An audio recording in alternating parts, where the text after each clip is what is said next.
Moisture in the basement, how bad can it be? Almost half the homes in the US have issues with dampness or mold. It's incredibly common and can cause some serious health problems. Mold exposure can lead to respiratory symptoms like coughing, congestion, and wheezing.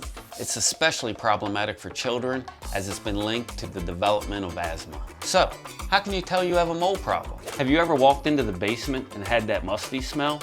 It's much more than a damp basement. That is the beginning signs of high water and mold growth in your basement. It's important to remember that mold growth is fundamentally a moisture issue. Mold thrives in damp conditions, so areas with high moisture levels and poor air circulation are prime spots. Think basements, bathrooms, kitchens, and attics. In this case, this is the worst case scenario.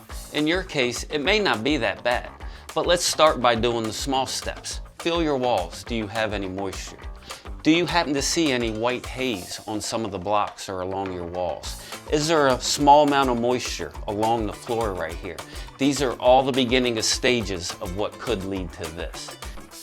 In order to take care of these problems, we need to do what we call controlling the environment. That might mean fixing leaks, improving insulation and ventilation, and using dehumidifiers to keep indoor humidity between 30 and 50%. Precautions like sump pumps and proper yard drainage can also help protect against heavy rains and flooding. We'll usually also include waterproofing around the perimeter of foundation to remove that moisture off of those walls. In this case, it is very visible that we have a problem here.